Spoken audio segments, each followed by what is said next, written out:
Do wizards store their powers in their hat? Can demons swim? Asking because drowning them isn't working. Answers to these questions and more on This Paranormal Live!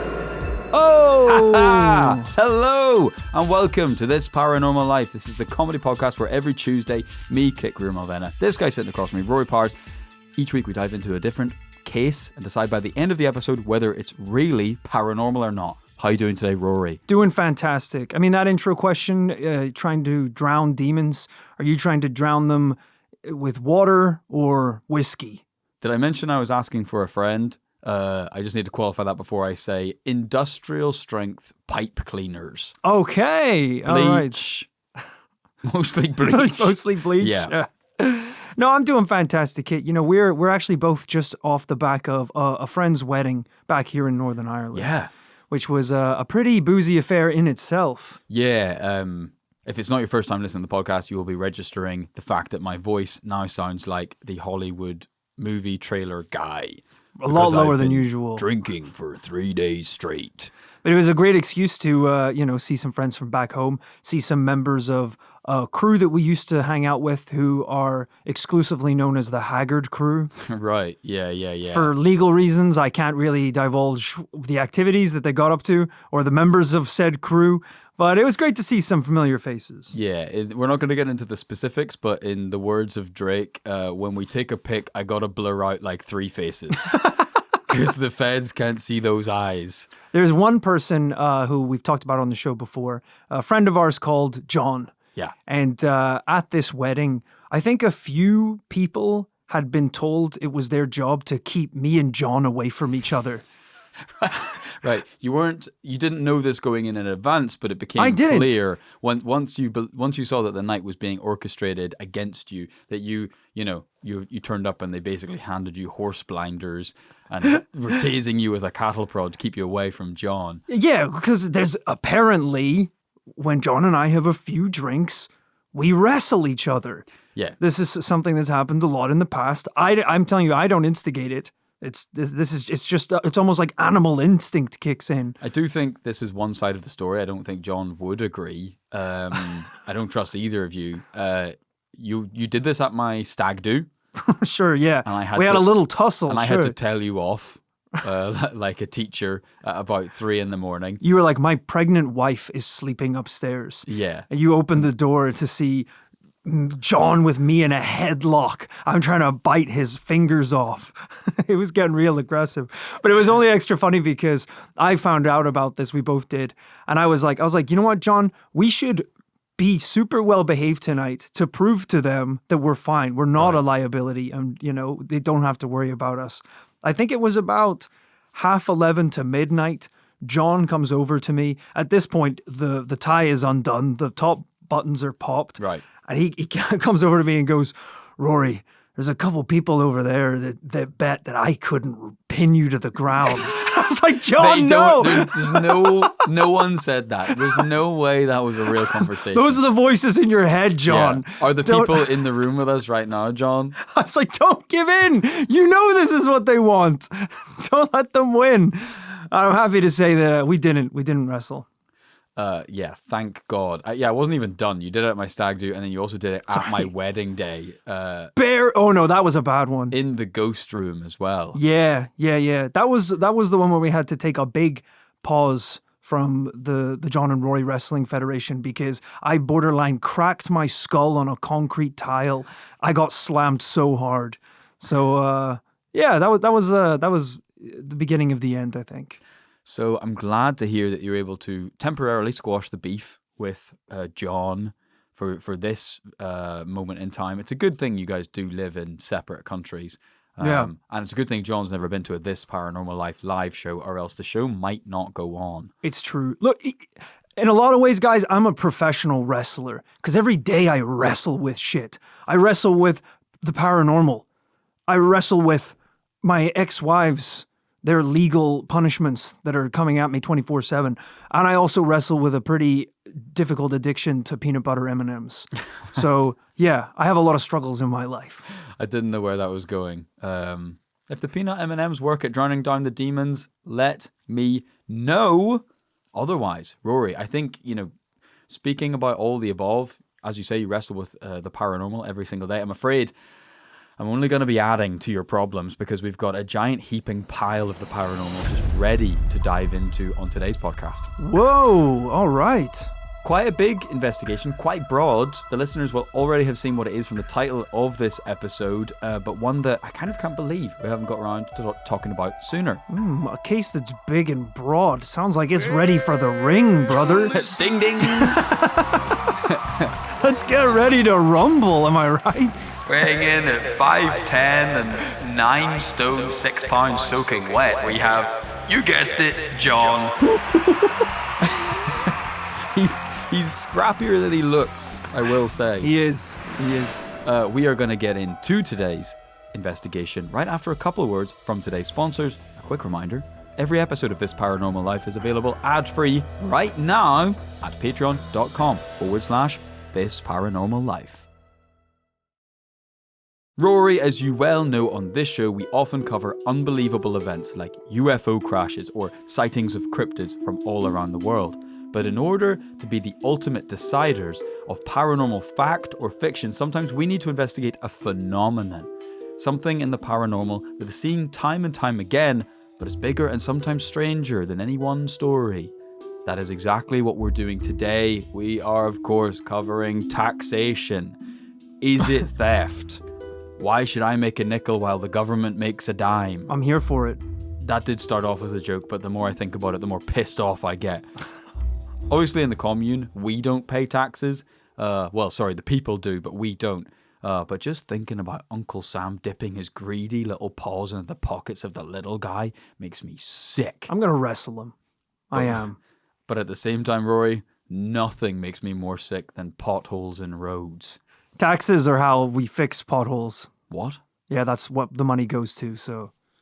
No, the guy who fills in the potholes, fixes the potholes. He's paid by taxes, I think. I actually don't know. I don't know how any of it works.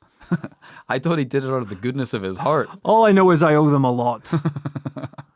No, we're not really here to talk about taxes. Let me show you the topic of today's investigation by winding back the clock. All the way to 1853. The location is, of course, classified. But between you and me, brother, this country starts with an S and rhymes with Blitzerland. Okay, not that classified. Not that classified then. We're in Geneva. We're in a darkened and candlelit home of Agénor de Gasbran, a French statesman and spiritualist. And in his home, he's conducting a séance. Ooh. We call out to the spirits behind the veil of the unknown. Show us a sign so that we may know we are not alone. 6 people sat evenly spaced at a large round wooden table by candlelight, each looking concentrated and worried. I think I felt something, said one of the guests, meekly. Show us a sign beyond a shadow of a doubt. Just then, the candle went out. The room went black and the table violently rocked, knocking crystals and pads of paper flying as it jumped into the air and back down. The guests screamed until suddenly Agénor lit an oil lamp, lighting up the room, and everything stopped. Agénor, what is this madness? This is a cruel trick, Mr. Gasbran. What did they want, then? Why did they come here? If when it works, it's a trick. No, they wanted to be communicated with. They were hoping for a nice little chill sort of DM back and forth with ghosts. You know, that they would, let's face it, the only reason you go to a seance is purely selfish. You know, people like us, sure, we do it for pure intentions, such as communicating with the paranormal. Yeah. Most people want to know where their uncle is or where their grandmother is, and whether they're upstairs or downstairs, quite frankly. They want to know how hot Granny is. Right. Is she boiling hot, or is it kind of a nice temperature, aka heaven? Right. All I'm going to say is, for people like this, you can't flirt with the world of the paranormal, all right? The world of the paranormal hits hard and it hits fast. Okay? There is no in-between. Once you open up the barriers to the dark worlds, that door is getting smashed off the hinges. You can't just have a little peek inside. And you can't get upset when tables get flipped and lights go out. It's a bit like trying to flirt with, I don't know, say a bucking bronco, a mechanical bull Right, yeah. in a bar. You ever try and flirt with a rhinoceros? It doesn't work. Like the mechanical bull, the paranormal from the outside, it looks manageable, fun even. And then after a couple Bud Lights, you're thinking you could have a go. Right. And you're going to be the first person to set that high score and stay on that thing. And little did you know, the ghost of, that's right, John, is going to come in and suplex you through that table. That's why me and Rory don't so much as watch a horror movie at the weekend without being kitted out in full Edo period samurai armor. Yeah. Because you don't know what's going to happen. An Indiana Jones style boulder could emerge from the paranormal realm and start chasing you. Anything could happen. Yeah. If someone so much as sends me a spooky picture, I make sure that when I open that attachment to the email, I'm driving my car at 100 miles per hour so that if it's too spooky, I can just turn into a wall. So dangerous to be checking your email at that speed. As I say, Agenor's guests are pissed, frankly, at how south this seance has gone. What didn't go south went north, went very well. That's like being like, this pizza is too cheesy and too delicious. I'm furious. This doesn't make any sense. It is no trick, ladies and gentlemen. We have been visited by those beyond the veil.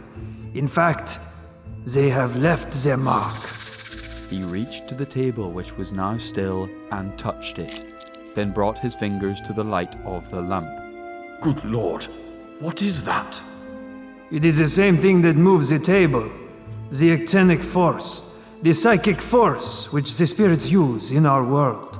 Only this is left behind, remains in the physical world. Some call it ectoplasm.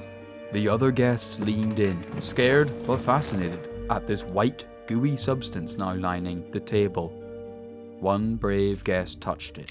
It was sticky, thick, with white strands through it. Keep an eye on the guy who, before he's finished explaining what the sticky white fluid is on the table, he's already got his hands all over it. Just like, some say that even touching it means that this guy's like putting his finger in his mouth, licking his hands. Whoa, what the are you doing? It's completely poisonous. Do you even know what that is? Ghost jizz, right? No! If that's what you thought, why would you put it in your mouth? That's why we're all here, right? Yeah. Interdimensional jism. Everyone goes, oh, Jesus. I'm here to talk to my granny. Rory, what happened to Agenor and his guests that night was not the first, nor would it be the last interaction that paranormal adventurers would have with ectoplasm. Mr. Powers, how much do you know about ectoplasm? Well, Kit, as you know, ectoplasm is a common theme when we're talking about seances or interactions with the world of the paranormal. Did you turn Australian for a second? I was trying to do like a pun on the guy's name. As you know, as you know, sorry, as you know. I thought you just slipped into no. As you know. As you know. Right, sorry, Agenor. As you know, it's the only kind of physical footprint we have when we're dealing with cases that involve ghosts or spirits or poltergeists, creatures or entities from another realm that, for the most part, have no way to really physically interact with the human world. But this seems to be occasionally a little remnant they can leave behind. Ectoplasm. All right, you smart little son of a bitch. Why don't you host the rest of the episode? Was that right? I didn't realize you were such an expert on ghost jizz. When you've been in the profession as long as I have, you've seen a lot of both ghost and regular. Right. There was a few years back in the paranormal industry where, investigating the paranormal wasn't quite paying the bills. So me and Rory had to turn the podcast production studio into a kind of XXX paranormal filming studio. We won't go into that any further, but Rory, your assessment of ectoplasm was pretty much bang on. This is it. Ectoplasm is a weird one. Now, it has come up in a handful of other investigations, but only fleetingly and never really as like a central piece of evidence or the smoking gun thing that we have to look at. Normally just as a bit of an afterthought, some kind of proof of a ghost sighting. And in that sense, it is kind of unique because surely the whole point historically with ghosts is that they leave absolutely no trace. They are just see-through and they come and go like vapor. Yeah. So, I mean, what is this thing? Is it supposed to be like part of their skin? Is it like just a bit of goo they leave behind that's dripping off of them?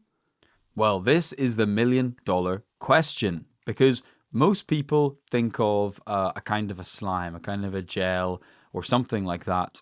But there is much more to it than that. The story goes that spirits are floating around in their world, but they can't just appear as nothing in our world. I suppose because we have, even within the multidimensional laws of the paranormal world in our world, we still have physical laws, laws of conservation of energy, laws of momentum, things like that. Right. That the world seems to obey, at least in our world, that if we throw an apple in the air, it comes down due to gravity. And so there's nothing in our world that is made of nothing. Everything is either like a gas, a solid, a liquid, or plasma. So even ghosts, I suppose this is the idea, even they need a kind of physical vehicle for entering our world. That when they cross over to our reality, they're somehow surrounded by this stuff. And that's almost how we see them. And that is ectoplasm. That's actually a really cool idea. I didn't think about that before. They have to take a form in our world, and that's what it is, goo. But it's strange, isn't it? Because it sounds like A, a bit scientific and believable, and B, like absolutely fundamental to how they appear in our world. But isn't it strange that it just kind of never comes up that much in kind of ghost cases we've covered over the years? Like everyone today seems pretty much happy that no, ghosts just swing by, turn up in the back of photographs, but there's no physical remnant for them. Yeah, I mean, it's funny hearing a scientific explanation, or somewhat scientific, because I bet there's also some very non-scientific explanations where people are like, the gap, the tiny hole between the spirit world and our world requires lube for the ghost to get through. For them to squeeze through, it really requires, to be a slippery little fish. We don't know where they get it from, but they get this goo. And they just stuff it, they smear it around this, and that's how they squeeze through. Everyone's walking out of the paranormal lecture at Paranormal Harvard. I'm not done. There's a lot more to talk about with ectoplasm. I think there's a big question we're going to get to at some point in the episode, and I don't want to jump the gun, but I do want an answer immediately. What does it taste like? All right. Well, I don't know if we're going to be able to satisfy that because I don't think anyone has been mad enough to do that. That's where people are going wrong, We sucked on a cow's titties and that's how we got milk. Right. Well, I didn't. So it's time to start eating ghost jizz. Okay, you have to stop. And editor Phil, don't cut that out into a video clip. This is absurd. And I know that you're going to cut that out. And it's going to be on the This Paranormal Life Out of Context Twitter account. Can you imagine you eat a handful of ectoplasm, you become a ghost, and you're like, it worked! The guy leading the seance is like, you just died. You didn't become a ghost, it killed you. I think it's toxic. It's a portal to their world. Your limp body is just face down on the table in front of you. I'm free, it worked! You just died.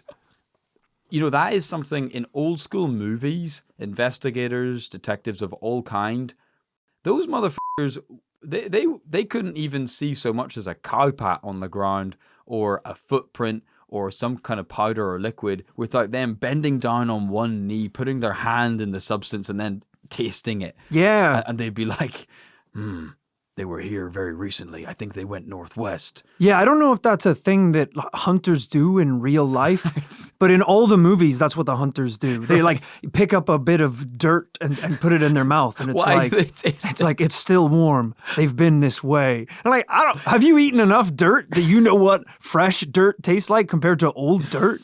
I mean, you even see it in crime movies where the detective, he'll kneel down next to the kilogram of cocaine ripped open on the floor. He'll taste the cocaine. He'll go, it's cocaine. It's like, you shouldn't know that because you're the guy trying to bust the cocaine dealers. Why do you know it's coke? That wasn't a sample. You did a fat line off the table. You cut it up with a credit card first. We all know it was cocaine, by the way, because this was a cocaine deal. Right. Where someone was buying cocaine. The packet says cocaine on the side. And detective is like flicking the needle, tying his wrist up with a belt, injecting himself. It's heroin, all right. It's like you're just doing drugs at a crime scene. Good shit, too. You know, I think we should actually stake out here overnight with all the gear, you know, and see if they come back to the scene of the crime. Yeah. All I'm saying is, you know, we judge those people quite a lot, but I think it's probably even worse to be someone that turns up to a random room, sees a pile of sticky white liquid, and puts that in their mouth and says, there's been a seance here. Right. I can see why people don't do that. Something became apparent to me while investigating this case, that I think by far the most famous and popular way that people know about ectoplasm is from the Ghostbusters movies. Yeah. It plays a pretty big role in Ghostbusters and honestly is probably a huge part of why people know about ectoplasm. It first shows up in the 1984 original movie as a creepy residue left behind by a ghost sighting in a library, which is similar to how ectoplasm is known in the real world. And then in Ghostbusters 2, the whole movie is pretty much about ectoplasm, what they call psychomagnetheric ectoplasm, which is very powerful and whatever it touches comes to life, even the Statue of Liberty. Wow, I'm just now realizing I don't think I've ever seen Ghostbusters 2. That's crazy. But it's true. I mean, in that first movie, you've got that big ghost that flies around. I think his name's Slimer. Mm-hmm. His name is literally Slimer. And I think he hits people or goes through them. And when he passes through them, they're like basically, it's like a fucking bukkake session. All right. The walls and everything is lit up with slime. That little dude hasn't been touched in a while. Okay, so all right. If you catch my drift. All right, we've seen the movie, we get it. Also, that's not how ectoplasm works. It's not a measure of how recently a ghost has been communicated with. The librarian told him to shush and he popped. Okay, like Rory in sixth form library. He was hot for teacher. But like I say, really fascinating idea of ghosts entering our world and we need something physical to see them. Now that sounds a bit unique. It sounds a bit like out of fashion that we don't really need that anymore because people just see ghosts all the time.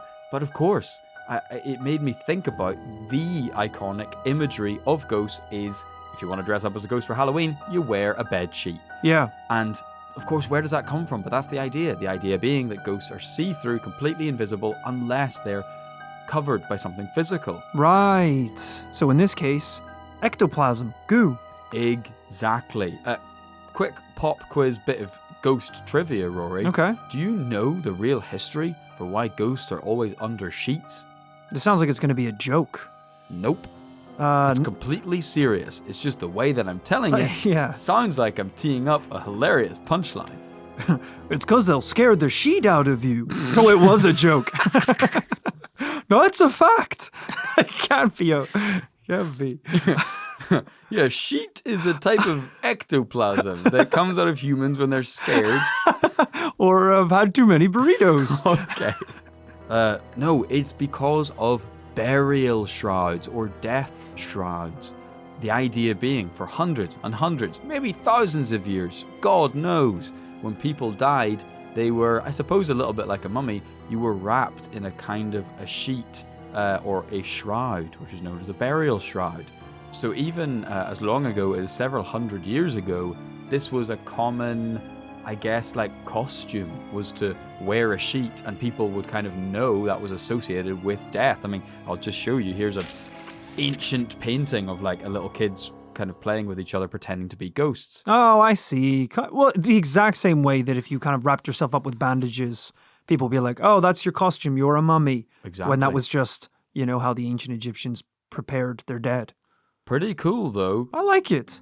So clearly, ectoplasm is showing itself to be a little bit of an old school paranormal interest or phenomenon, one that we haven't talked about a lot in modern times. And it is true, there was a kind of heyday of this kind of thing, particularly back in the 1800s when our first story took place with Agenor, when sort of seances, mediumship, and exploring the paranormal became really all the rage, and it was kind of seen as a little bit of like a new science, talking to the dead. These spiritualists became obsessed with capturing ectoplasm or photos of ectoplasm, generally trying to provide evidence from the seances they were having. After all, Rory, we know that evidence is the name of the game.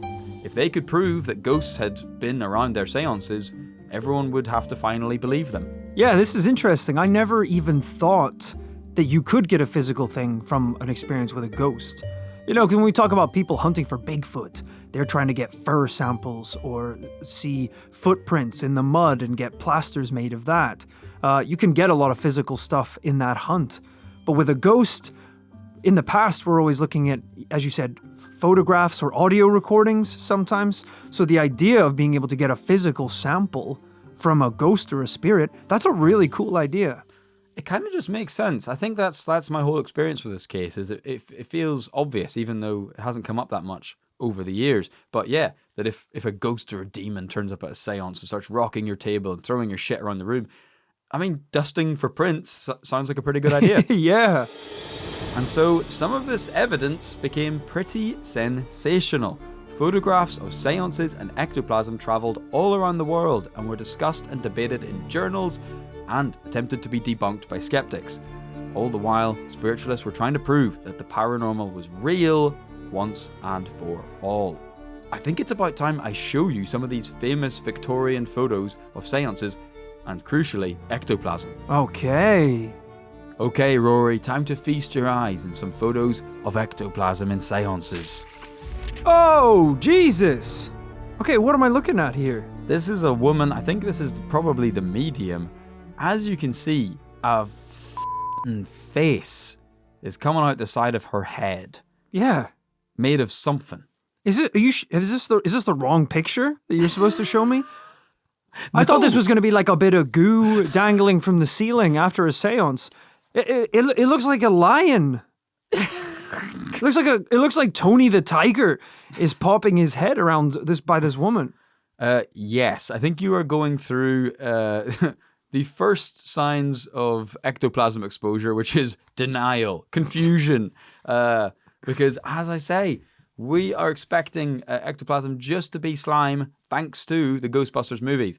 Couldn't be further from the truth, brother, as you're about to see with the rest of these photos. Okay. Ectoplasm is, think of it much more with what I said earlier, which is, this is like the ghost taking a physical form. It's like there's literal material around them. Right. But I want to clarify, though, at no point in this episode so far would you have led me to believe at any point that it was anything but slime. All we've been talking about is slime and goo for like 35 minutes. I said the ghosts need stuff to take their form, and I'm now showing you Tony the Tiger attached to a woman's shoulder. And that is just what ghosts look like. That's the Lucky Charms leprechaun. Yeah, I'm starting to realize I know less about this than I thought. All right, let's move on to the next one. We won't dilly-dally for too long. Okay. What the hell is this? All right, that is a medium blindfolded, and there is ectoplasm coming out of his mouth and nose. Is it? And there are arrows pointing to it. That looks like a glove. That's a ghost hand. It looks like there's basically a glove coming out of their mouth, almost like they're pretending like they're a squid. Right. And those are the tendrils down below. Not entirely convinced, because that doesn't really even look like foam. That looks like cloth. A lot of times ectoplasm is cloth. As you said, it takes many forms. Many forms. Okay, we can come back, but let's keep moving. Sometimes it's goo, sometimes it's a dish rag. Here's another one. Ectoplasm bursting out of a woman's mouth. I cannot overstate how much this is cloth. That is quite literally just a rag. That is ectoplasm, sir. Yeah, I mean, which could be cloth-like, I will give to you. It could be a borderline towel, but I cannot stress enough, it is ectoplasm. If this is not cloth and this is some sort of like foam or material, Yeah. Bear with me for a second here, because this is going to confuse some listeners go on. at the start. It looks like cork. Cork, the white foam that you use to like seal. You have made this episode quite toilet humored enough. No, sir. this is why I need you to bear with me. The thing you use to like seal up the waterproofing gaps around the side of things. Caulk. Spelled caulk, but unfortunately pronounced caulk. It is pronounced Caulk. Yes, it's like a foam sealant that you use, for like bathroom tiles, things like that. That's kind of because it expands. Yes. That's kind of what it looks like. Okay. I'll give you that. That's exactly what it looks like. All right, moving on to next image. All right, this one's mad. This one is a bit mad. So, again, this stuff coming out this guy's nose. But this time, crucially, all right, stay with me here. The stuff is covered in faces of people. Yeah, it looks like he's exhaling a newspaper. Right, through his nose. He sneezed in an entire newspaper. I appreciate. Look, I maybe I could link in the description of this episode some links to some photos of this stuff, because it is rather hard to wrap your head around. I do recommend checking out, just Googling the word ectoplasm and seeing the Google image results. It's really not what you think. Because I also thought, like, after a seance, you'd be like, oh, that was crazy. Is everyone okay? Look! And then there'd be like a little puddle on the table or something. It's like, oh my God, look, we can see the remnants of the spirit that was once here. Apparently, what really happens is the medium leading this whole performance becomes a human fire extinguisher, and foam starts spewing from their mouths.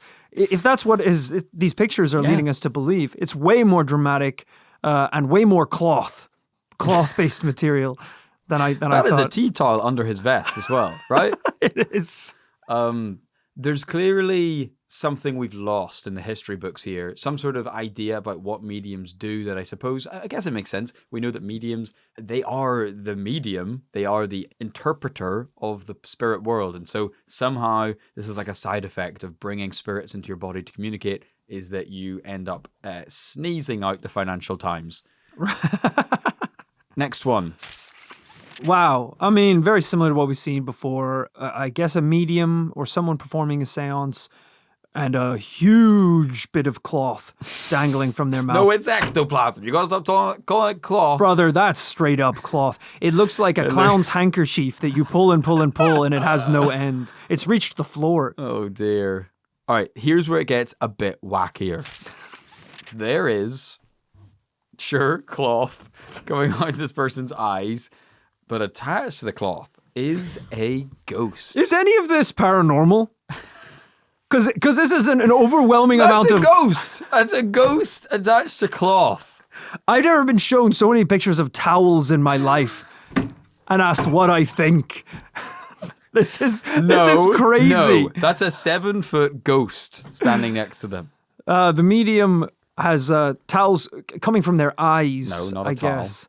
That links up with... That is insane. It's basically a mannequin. Yeah, a full mannequin of a ghost, pretty much, is what it looks like. It's a little creepy. I mean, in general, if these were framed and put in someone's bedroom, you would think they were a serial killer. This is quite creepy images. Oh, yeah. I love that in this one as well. From your explanation, you're like, sometimes when these spirits interact with our world, they have to take on a form, which is ectoplasm.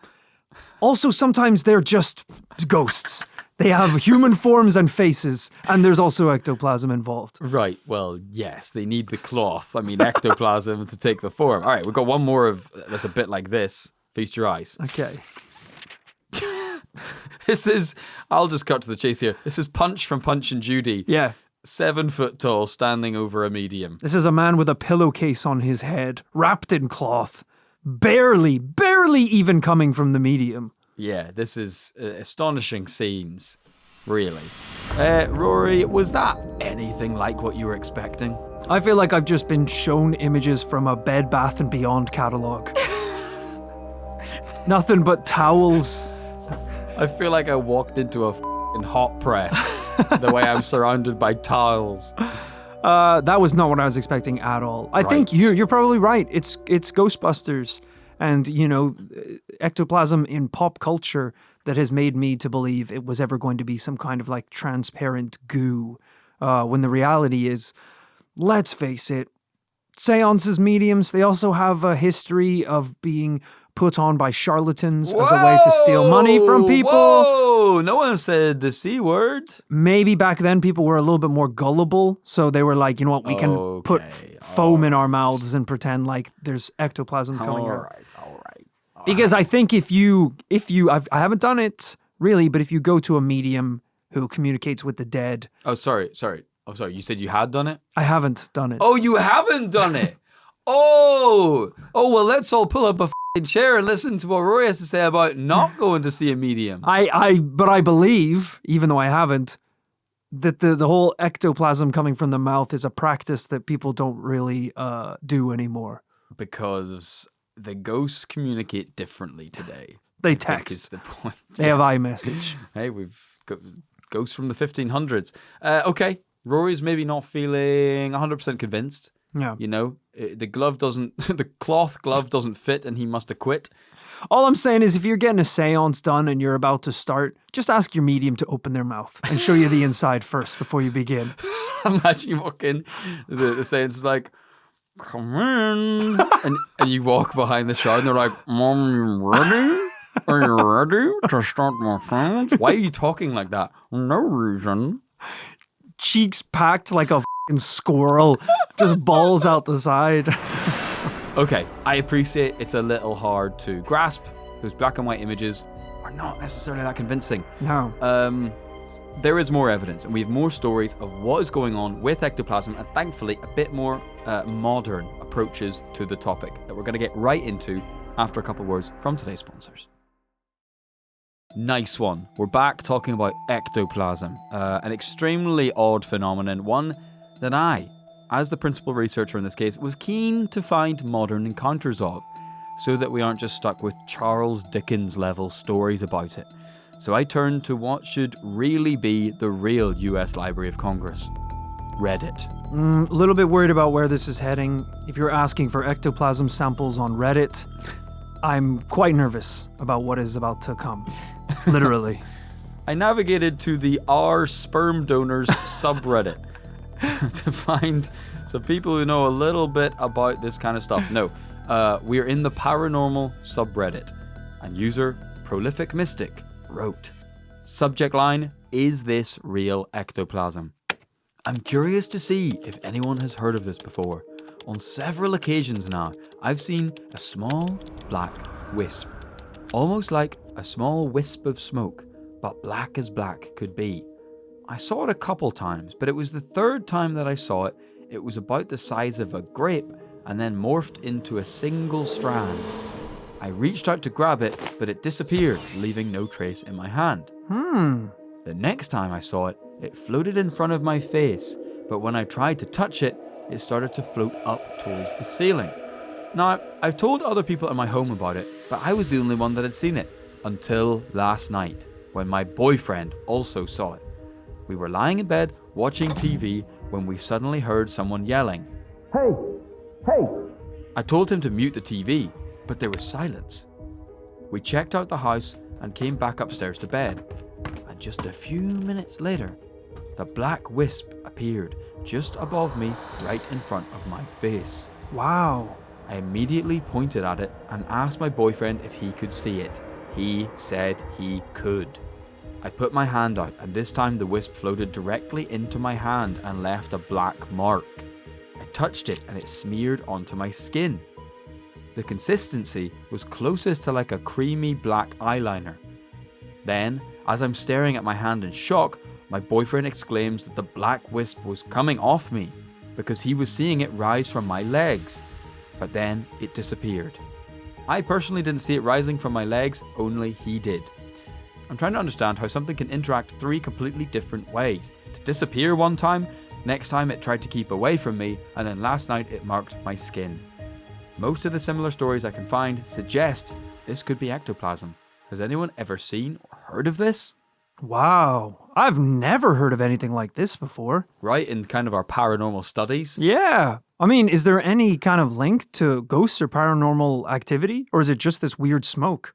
We often study ghosts, poltergeists, appearing in different forms or, interacting in different ways. We've looked at orbs and onibi, kind of light sources and things that are ghosts but appearing in different ways.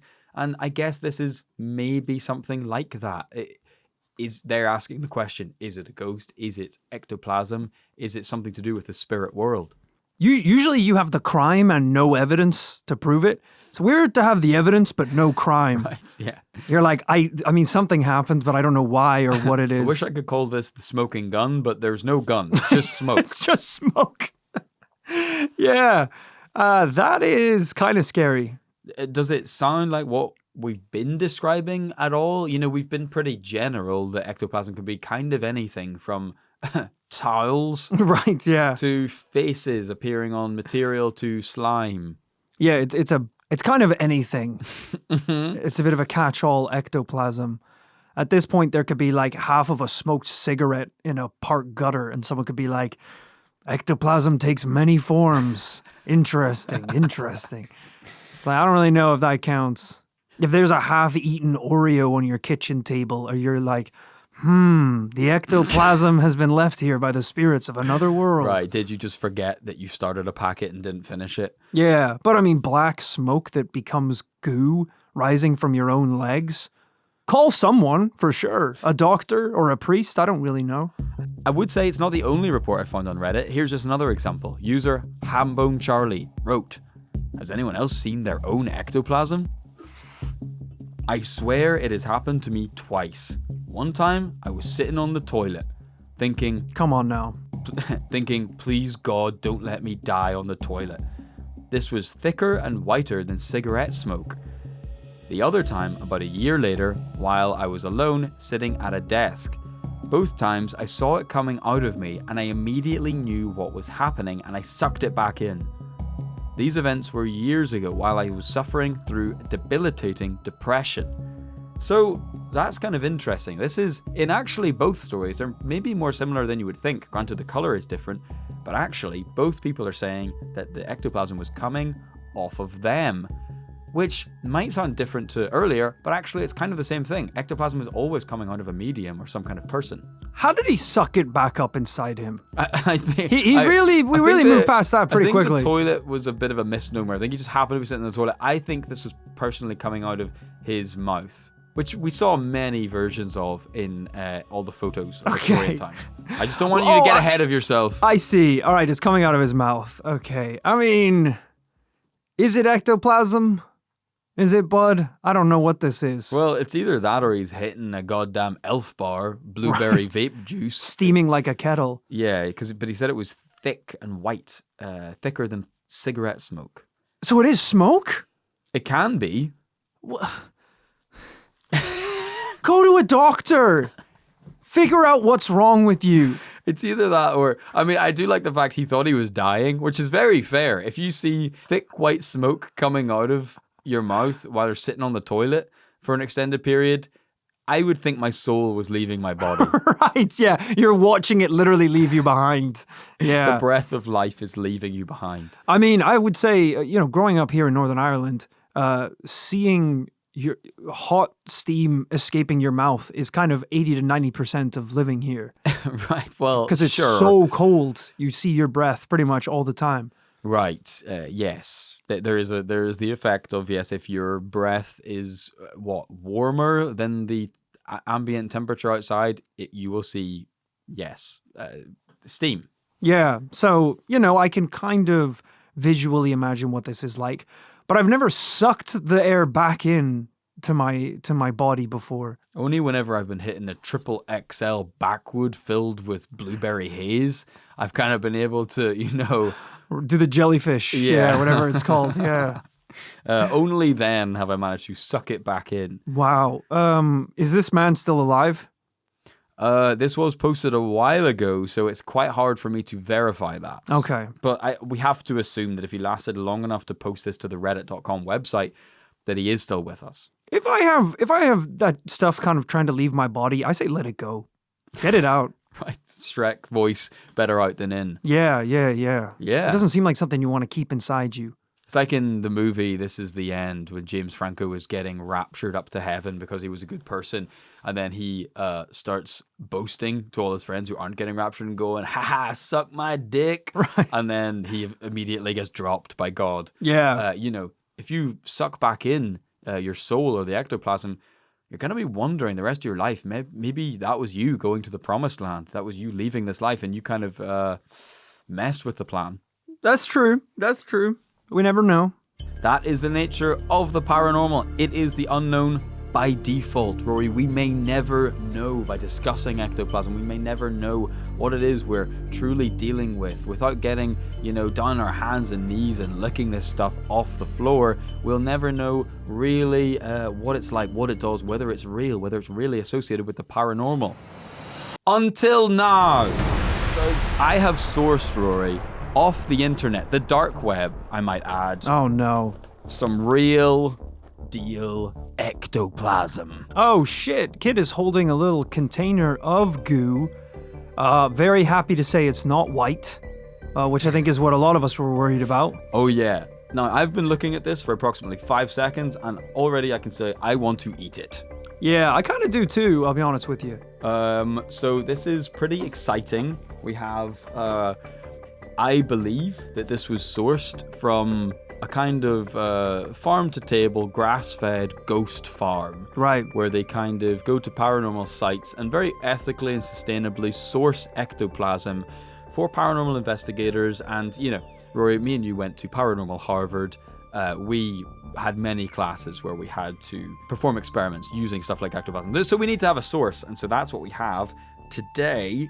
Have you opened it? Oh, my God, Jesus Christ! That is nasty as hell. Ugh! Wow. It's okay. crusty. So you just take a look at that stuff. I don't think I want to. Really? But it does, on the front of this little tin, say ectoplasm with pictures of 2 little ghosts on it. Right. So, I will say the front label is a little bit graphic design is my passion. It's pretty low budget, but as I said, this is a mom and pop ectoplasm shop. It's been a long time since I've played with slime. Do you remember being a kid and all you wanted was slime for some reason? Right. I feel like, because I had an older sister, and then it was me and my younger brother, and when she was growing up for Christmas, it was always these amazing toys. It was like the Easy Bake Oven, the Barbie's Dream House, all these cool customizable kits where you could build things and make things. And then my parents would be like, "All right, Rory, what do you want for Christmas?" And I'm like, "Slime Factory. Comes with 4 different types of slime. One slime is edible. They don't tell you which one." It's like, that doesn't seem like a good idea. All right, what's second on the list? Slime laboratory, make your own slime, any color. You can make rainbow slime. They're like, all right. I think we know right now one of our children isn't going to university. It's give them the slime. That's where you're completely oblivious to the fact that your parents adopted you from the sewers, and they're like, this is so. He doesn't even know that he's from the sewers, but he yearns for the slime. He still wants slime. Are you sure you don't want PlayStation 3 like your brother? How slimy is it? It's not slimy at all. It's actually a cutting edge. I don't really video see game why console. I need digital slime if I can have the real thing. See, I was gonna say, don't touch it or your fingers will fall off, but Rory's just getting stuck right in there. Oh my God. Right in there. I'm gonna try and take some of this stuff out. This is more what I thought ectoplasm was gonna be like. Right. I thought it would look less like an IKEA towel and more like kind of a green or white nuclear goo. Yeah, it is some pretty. I'm getting stuck in. This is wow, really disgusting. Yeah, actually, it's very stringy. It's stringier than you think. Full disclosure: the impulsive thought to eat the slime is almost overbearing. Right? Yeah, I really want to eat this slime. Yes. Well, I was thinking, Rory, that with the ectoplasm, what if we turn this story on its head? What if we can reverse engineer this? Because here on This Paranormal Life, we're always trying to get in contact with the paranormal. Right. And it just won't show itself to us because it knows that we're trying too hard to get paranormal evidence. What if we can reverse engineer this by using, this is like a cat territorial pissing, if we can cover ourselves in slime, we can let the ghosts know that we are safe to communicate with. That we can this is the stuff they need to appear. Oh, I see. So we can almost kind of camouflage ourselves, go undercover. So if any ghosts are in the vicinity, they're like, hey, we're just a couple of ghosts too, hanging out. What I'm saying is... shooting ectoplasm all over each other. Grab some slime, brother, and get slimed. Get slimed up. All right. Are you putting any on your face? What are you doing? I'm gonna kind of... see if I can... All right. Gonna stick it to my... That's really not working out. And I think one of the only 4 rules was don't put it near your eyes or mouth. Oh, really? Yeah, I think it's incredibly toxic. All right, I'm just trying to slime myself up here in order to just communicate with the other side. Yeah, Kit looks like he's receiving a Nickelodeon Kids' Choice Award. He's essentially dripping in goo right now. I'm going for a more subtle approach. I'm just going to kind of put it around my hands. Mm-hmm. So if any... you do you, brother. If any ghosts want, to shake my hand... the ghosts will know that I'm a real one. Talk to me, Here we go, I'm ready. I'm ready to go for it. Kit is... oh, Jesus Christ. I get it. It's all coming back to me. I remember why I love this shit. The slime. So... good Lord. Kit is literally dripping in slime. If there are any ghosts in the room, please come forth and make yourself known. Feel free to communicate with either of us. I think I have personally shown myself to be a more loyal subject and a better vehicle or vessel for you to communicate through. But also go with Rory if you're feeling that instead. It's all over you. It's dripping onto your shirt. Uh-huh. I think you should clean up the slime. You think the ghosts are going to turn up? I think one of them already turned up. It looks like. I'm just here to have a good time, guys. I think I've made that abundantly clear. I'm on my hands and my knees, mouth open, awaiting your arrival. All right, God damn it. I don't know how successful this has been, but Rory, at the end of every episode, we have to decide whether a given case is really paranormal or not. And with Ectoplasm, we've discussed a little bit about the history and some of the times it's cropped up over the years from Victorian times through to recently on Reddit. What are you thinking? It is a little hard to take you seriously right now because you are literally dripping in goo in the studio right now. You look like a ghost that's been afflicted by a condition called premature plasm ejaculation that affects, 1 in 5 ghosts. A condition we take very seriously on this show. We really do. We really do. Average time for a ghost in a seance is 2 to 3 minutes. Sometimes some ghosts only make it 4 or 5 seconds before the ectoplasm erupts everywhere. And to our ghost friends, we would say it's nothing to be ashamed of. It's something that affects many spirits. It does. It does. Many of the ghosts died from embarrassment. That's how they got there in the first place. So, I love this idea. I love this idea of having a physical footprint for kind of a spiritual entity. I think it's really cool. I think the only problem, like I said, is, when we're talking about mediums and seances, something that we probably will talk about a little bit more in a future episode.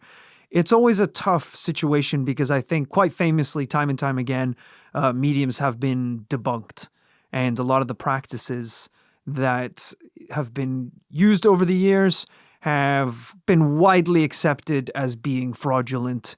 And ectoplasm is kind of one of them because, as I said, you really don't see it anymore, even with people who do believe in being able to make contact with spirits.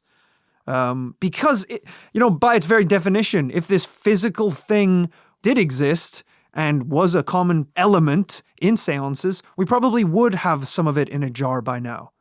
I mean, if it really was leaking out of all those people like you showed me pictures of, what did they do with it afterwards? Put it in the bin?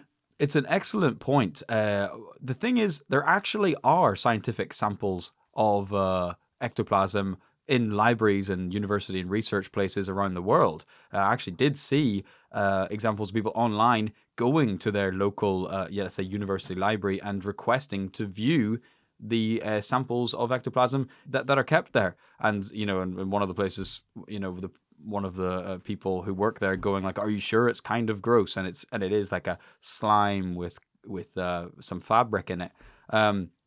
So it did show up over the years as slime. Samples were kept. They do exist to this day. But you are absolutely right that there are crucially several verifiably proven fraudulent mediums who were exposed for just exactly like you said, holding bits of cotton, bits of gauze, bits of material in their mouth and then trying to vomit them up in the middle of ceremonies. Right. It happened so much, it was widely documented at the time. And there were famous mediums that were exposed in pretty dramatic fashion to the point where, like you say, probably ectoplasm fell out of favor as a means of proving the paranormal. I will say as well, we just looked at some of the supposed photos of ectoplasm in seances, and it is some of the worst evidence we've ever seen in our lives. And it's truly hard to believe that anyone looked at one of those mannequins made out of towels and thought that that was a ghost. I don't want to stop you because you're making a lot of good points right now. But when I read the back of the tub, the first rule that I read out was don't eat the slime. And while you've been talking, I've seen several huge glumps of slime fall into your mouth, and I've heard you audibly swallow. I'm hungry, so I know. It's actually keeping me going pretty nicely. My hands don't move anymore. I don't know if you can see that on camera. My hands cannot move.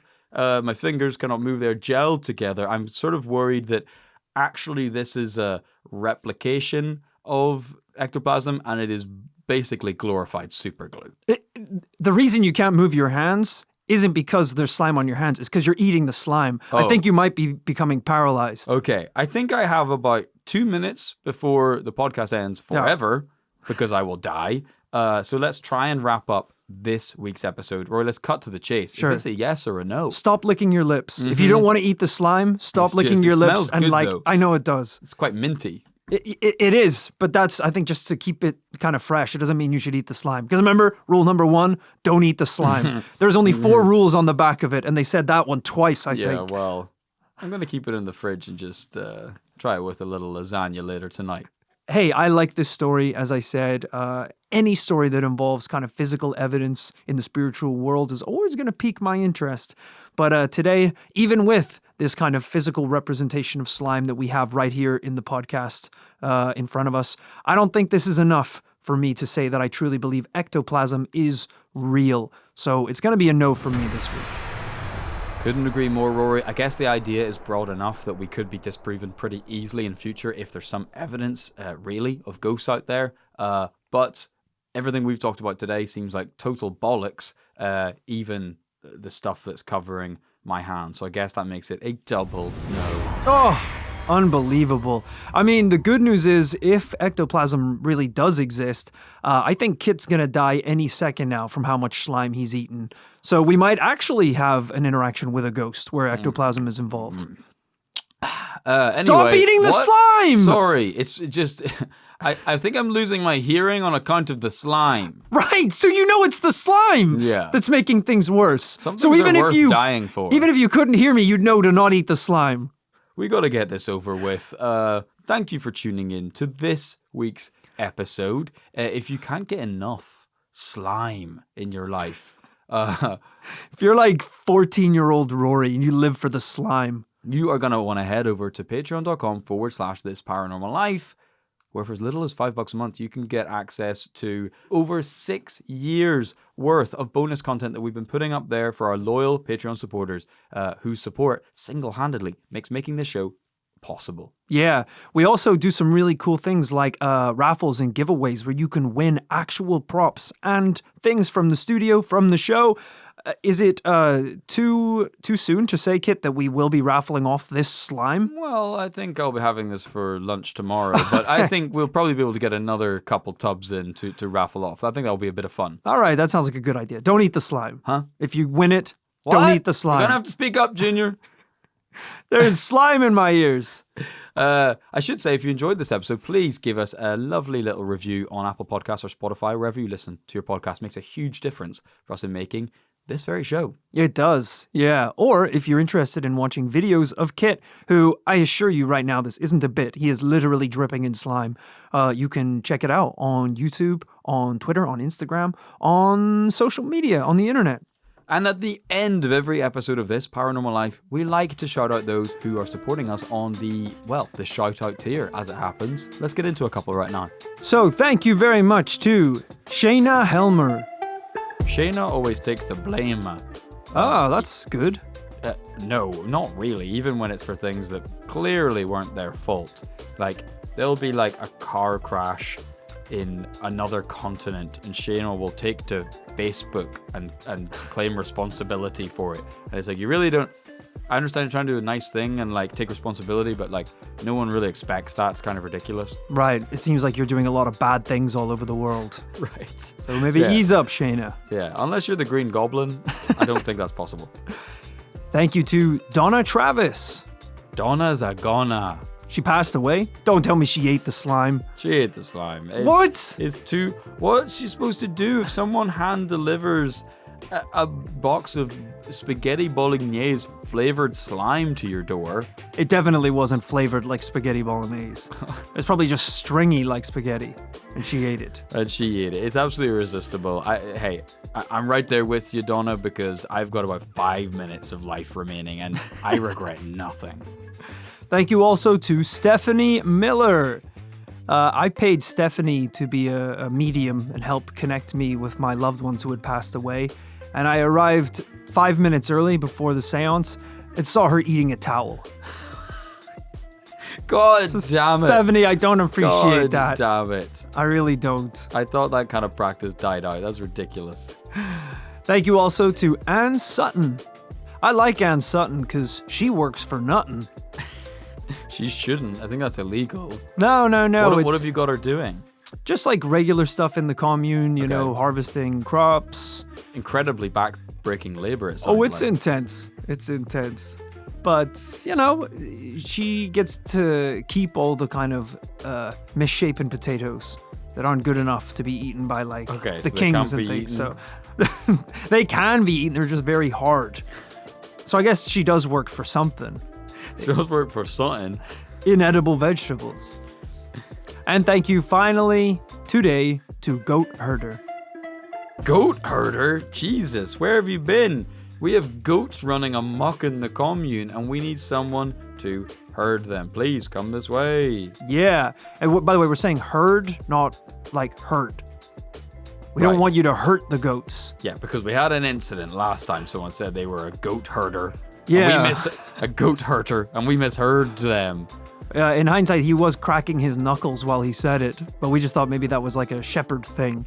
But he punched a goat day one and we fired him. So please, Goat Herder, come to the commune. We do need your help. I know pretty much anything goes in the commune, but not that. Thank you so much to Goat Herder. Thank you to everyone who's supported us lately and always. We'll be back with more shout-outs from next week, along with what will hopefully break our horrendous drought of double no's on this podcast. Hopefully we'll have a stonking, solid gold double yes for you. In the meantime, remember to live fast, investigate. Eat slime. I changed my mind. Eat the slime. Right? Kid's still alive. It seems like he's gotten stronger. I'm going to eat a fistful of slime my right now. My eyes are green. Live fast, eat slime, and die young, baby. You will if you eat enough. I have a headache already.